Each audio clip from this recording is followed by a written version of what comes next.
നമസ്കാരം. ജ്യോതിർ ദർശനത്തിലേക്ക് എല്ലാവർക്കും സുസ്വാഗതം.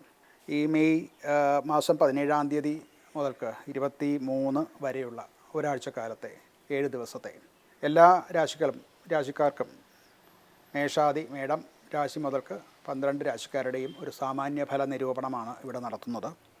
ഗ്രഹസ്ഥിതി അനുസരിച്ച് ചൊവ്വ മേടത്തിലാണ്, സ്വക്ഷേത്രത്തിലാണ്. സൂര്യനും ബുധനും ഇടവത്തിലാണ്. ഗുരുവും ശുക്രനും മിഥുനത്തിലും, ശനി മീനത്തിലും, രാഹു കുംഭത്തിലും, കേതു ചിങ്ങത്തിലുമാണ്. ഇതാണ് ഗ്രഹസ്ഥിതി. ആദ്യം നമുക്ക് മേടം രാശിയുടെ, അതായത് ഏരീസിൻ്റെ സാമാന്യ ഫല നിരൂപണം നമുക്ക് ചെയ്യാം. അശ്വതി, ഭരണി, കാർത്തിക, കാല്, അതായത് കാർത്തികയുടെ ആദ്യത്തെ പാദം. ഇതാണ് മേടം രാശി. മേടം രാശിക്കാർക്ക് ഒരു വളരെ ശക്തമായിട്ടുള്ളൊരു നല്ല ഒരു കാലഘട്ടമാണ്. അതായത് സ്വക്ഷേത്രത്തിലാണ്, ചൊവ്വ സ്വക്ഷേത്രത്തിലാണ്. അപ്പോൾ ഒരു പ്രവർത്തനശേഷിയും അതിൻ്റെ മികവും ഒക്കെ കൂടുന്നൊരു സമയമാണ്. എന്ന് മാത്രമല്ല, അവരവർ ചെയ്യുന്ന മേഖലയിൽ ആത്മവിശ്വാസത്തോടു കൂടി പ്രവർത്തിക്കാൻ സാധിക്കും. അതിനുള്ളൊരു ത്രസ്റ്റ് അവർക്ക് ഉണ്ടാവും തീർച്ചയായിട്ടും. അതുപോലെ മുൻകൈയെടുത്ത് ഓരോ പ്രോജക്റ്റുകളിലുമൊക്കെ വർക്ക് ചെയ്യുന്നവർ അവർ സ്വയം നേതാവായിട്ട് വരുന്നതായിട്ട് കാണാം.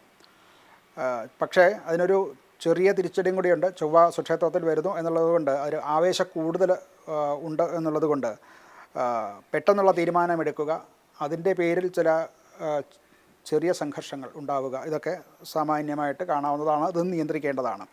2-ാം ഭാവത്തിൽ, അതായത് ഭാവത്തിൽ സൂര്യനും ബുധനും ഉണ്ട്. അത് വരുമാനത്തെ കൂടുതലാക്കും. എന്നാൽ അതോടൊപ്പം തന്നെ ചിലവുകൾക്ക് അധിക ചിലവുകളും ഉണ്ടാകും എന്നുള്ളത് തീർച്ചയാണ്. വാക്കുകളുടെ കുറച്ച് കടുപ്പമൊക്കെ കുറയ്ക്കേണ്ടതാണ്. അതായത് കുടുംബജീവിതത്തിലുമൊക്കെ ഈ പറയുന്ന അമിതാവേശം കൊണ്ട് ഉണ്ടാകുന്ന വാക്കുകളിൽ കൂടെ ഉണ്ടാകുന്ന ചില അസ്വസ്ഥതകൾ കുടുംബജീവിതത്തിൽ കാണാവുന്നതാണ്.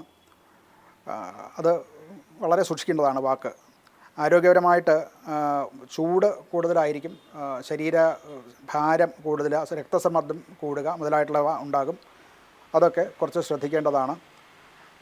ഇവർക്കൊരു പരിഹാരം എന്നുള്ള നിലയ്ക്ക് ഹനുമാൻ ചാലീസ ജപിക്കുക, അതാണ് സാമാന്യമായിട്ട് പറഞ്ഞത്. ഹനുമാനെ ഭജിക്കുക, അല്ലെങ്കിൽ ശിവഭജനം, അതിനൊക്കെയാണ് വളരെ നല്ലതാണ്. അതുപോലെ ക്ഷമയോടുകൂടി വർത്തിക്കാൻ ശ്രമിക്കുക. പ്രാണായാമാദികൾ ചെയ്യുന്നതും നിത്യേന പ്രാണായാമാദികൾ ചെയ്യുന്നതും വളരെ നല്ലതാണ്.